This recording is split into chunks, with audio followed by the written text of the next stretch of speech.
How's it going, everyone? Mad Spartan here, and today I'm bringing you another Contest of Champions War video.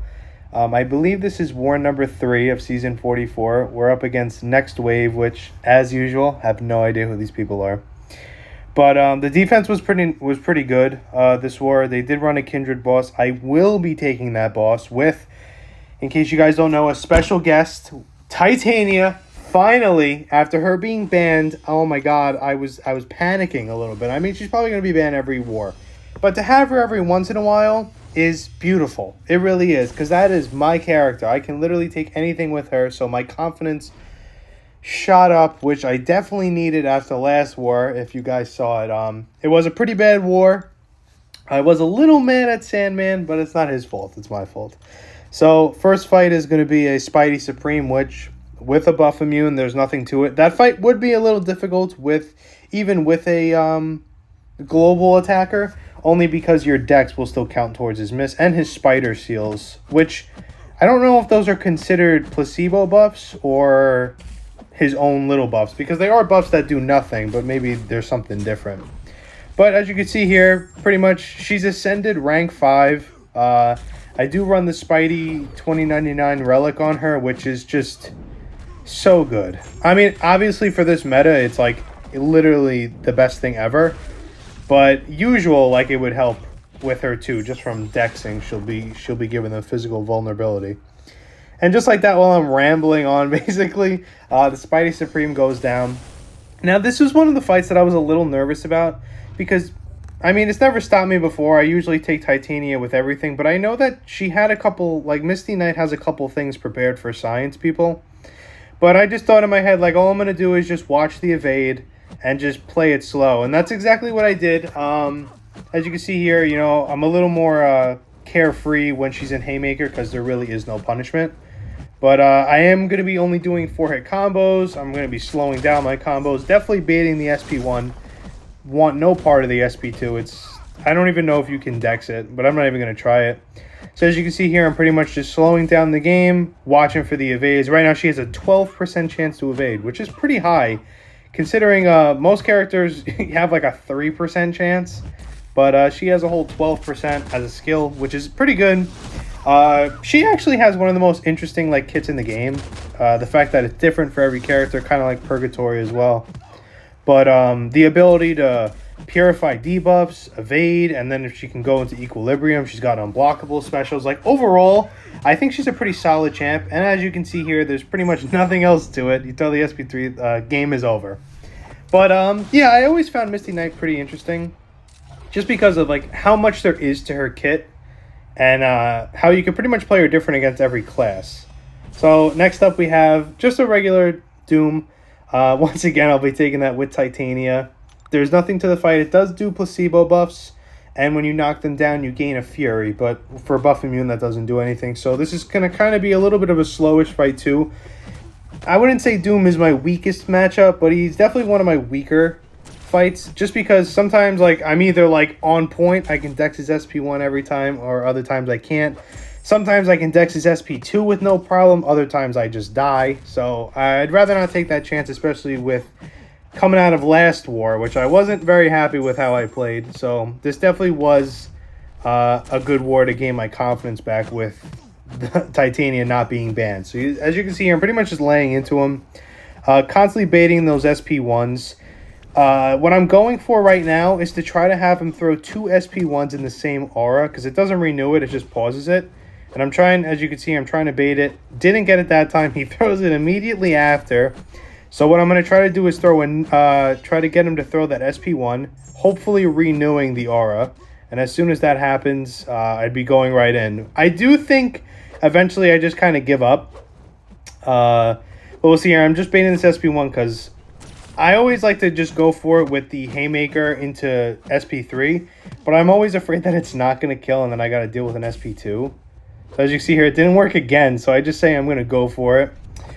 Which pretty much is a death sentence for literally anyone I use it against. Especially if you mix in one heavy there, because it does double all of the buffs, which gives you like at least like 17 passive furies or something crazy like that. So, you know, you can go up from like 23 furies to 40, you know, if you If you're like literally the least unlucky person alive, which doesn't usually happen, you do get a lot of double debuffs mixed in there. She is 6,200, so it's a 30% chance, which is actually pretty high. Now, next up, they put an EMP Hulkling, which really wasn't that much of an issue due to the fact that, you know, I know that Titania can take it. You just kind of, the game does slow down a little bit. What you're going to be trying to go for is definitely not let him throw SP1s, but obviously you can't just hold block to let him hit into it, because then he's going to gain the pierces. Because when he throws the SP1, it does make his buffs go up really fast. What you need to do is do a 5-hit combo when he has 0, or at least less than 5, so that he doesn't gain an indestructible at the end of your combo. Obviously, it doesn't always work like that, like you'll see here. What I'm really trying to go for is to get rid of those cosmic things, but I guess the relic kind of has properties of its own. Like, as you can see here, the hits for the relic don't count towards his meter, so it doesn't really necessarily count as him getting hit. The relic stun doesn't count for like one eye open. You guys will see later. It doesn't count for polka dot. Like, it doesn't account for a lot of weird stuff. So it has like its kind of properties of its own, which you kind of have to constantly experiment and see.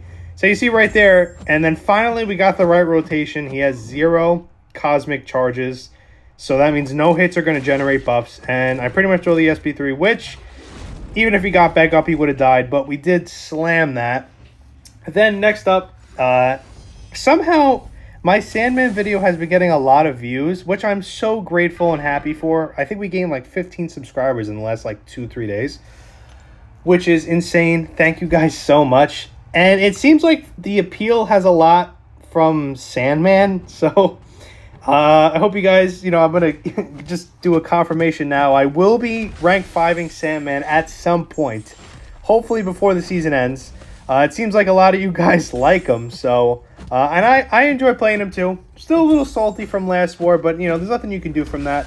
And as you can see here, what I did was I started with a bar of power, because I mean, obviously you would still make it to a bar before anything happened, but he does gain power for every time you're immune to something. So each placebo buff is giving him a little bit of power. So I automatically wanted to start the game off with a parry and an SP1, which gives all the petrifies, not to mention the withers from the global itself. So as you can see here, he's pretty much just melting. It doesn't matter how many stacks of regen from aggressive regen he gets, you're always going to be reversing it like indescribably. It is ridiculous. And I think this is one of the most fights I've had in a war. I had 8 this war. And it's one eye open mojo, which, you know, isn't that big of a deal, especially since the global stops you from taking damage from degen. And as you can see here, you know, obviously I can't really stun him, so I'm pretty much just, when I go into Haymaker, I'm throwing the heavy into it to take the protection down. So right now I'm pretty much just baiting specials, trying to do as much damage as possible before the protection comes back. And then by the time the protection comes back, my Haymaker is pretty much ready to go. And also I found that kind of on the spot, I tried it just to see if it worked. And you can punish his SP1 with your heavy, which is beautiful. Now, I'm pretty much just saving the SP3 for like towards the end. I pretty much just only throw it when the game is over. You know, I'll do it towards the end when I could just do a 5-hit combo in the corner. I kind of want to get rid of that protection before I do it. So that comes with baiting this. And then you go in with Haymaker, you know, do a couple of combos. He was being a little cheeky with the special, I'm not going to lie. But, you know, nothing you can't get rid of. So I do a 5-hit combo into the Relic, which I gotta say, the Spider-Man Relic with Titania is probably the best combo I have ever seen in the game. I love it.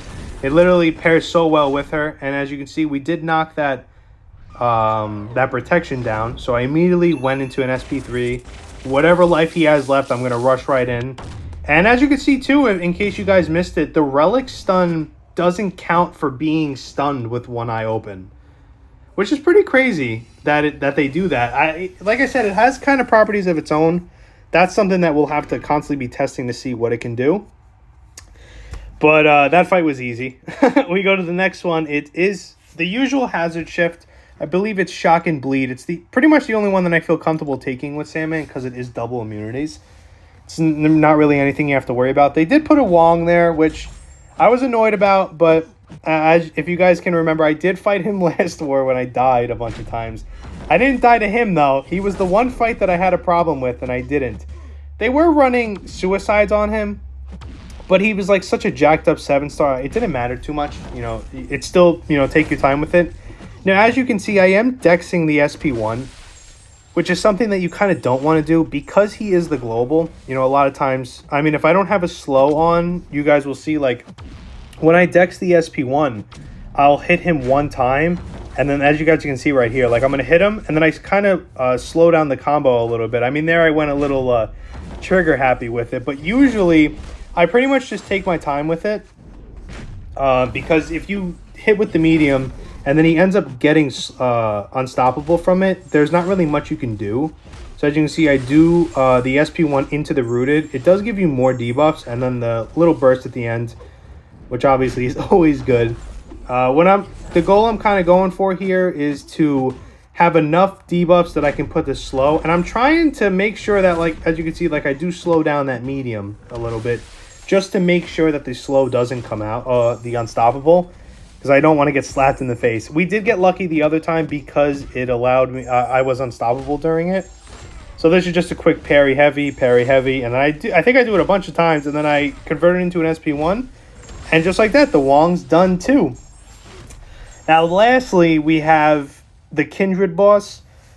I gotta be honest, I have confidence when I take anyone with Titania. I did, as you guys can see on the team, I did bring Colossus, which just gives 4% Fury potency, because I had an open spot, so I thought, why not? We were already having a white mag on it, so I thought, you know, why the hell not? So the key with Kindred, obviously with a global, it's like really easy, but it doesn't really matter because anyone can kind of take Kindred. What you're going for is to try to bait the SP2 because it's easier to punish, and if you punish his specials immediately after he uses them, it does pause the timer with the Nightmare Spores, which is pretty much the goal the entire game with Titania. It's actually the opposite when I use Gulk, due to the fact that he actually gets the increased damage when you get degen, and as you can see there, I did miss the dex on the SP1, which was upsetting, but I did pick it right back up because I knew that I had the degen, so I thought might as well get the Haymaker from the SP3 as well. Now, I'm trying to push him back to an SP2 as fast as possible because I do like to continue to have the thing paused. And as you can see, that degen basically did no damage. And before we can really, before the game really starts to heat up, he's already at 50% health. We're cruising right along. Didn't even get a Nightmare Outbreak yet, which we do end up getting one, you know, spoiler alert. Hoping that he throws this SP2 so I can pause it one more time. So pretty much we're just sitting here. The only thing that I worry about with bosses, I don't know why I didn't punish. I didn't punish it due to the fact that I did have Nightmare Outbreak on me, which is not a big deal. If you continue to dash back, it doesn't really do too much damage. It's only one tick. And the tick's for maybe 500. So it's basically nothing, especially when you're boosted and everything. It basically does minimal damage. Now, I do immediately throw an SP3 because I am calculating kind of how much time I have until the Rooted comes out on his 5%. So I thought the best thing to do was to throw the SP3 and kind of lay into him. He is immune to Infuriate and Intimidate. So it kind of messes with Titania a little bit due to the fact that a lot of times, if he has bar, he'll just throw it in the corner. So I'll rush right into a super, which obviously does no damage.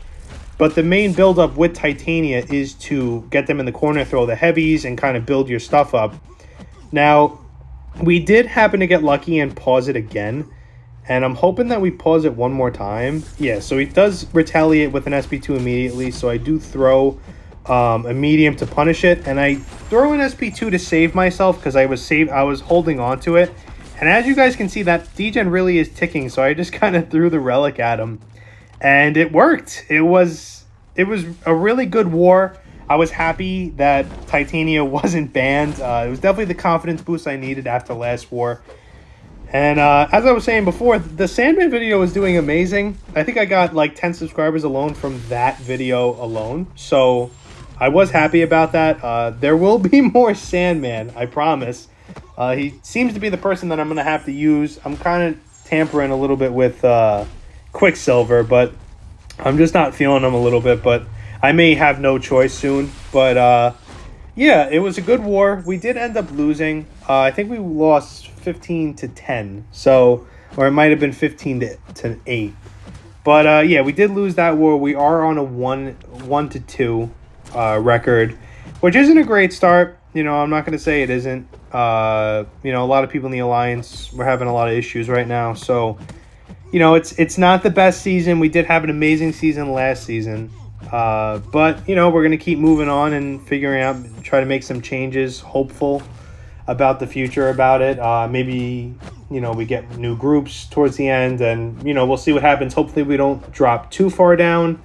I would like to hopefully end the season at least in high Platinum 1 so that when we make all the changes, we don't have to climb too far back up. But, it's whatever's in the cards right now. I do appreciate everyone who subscribed.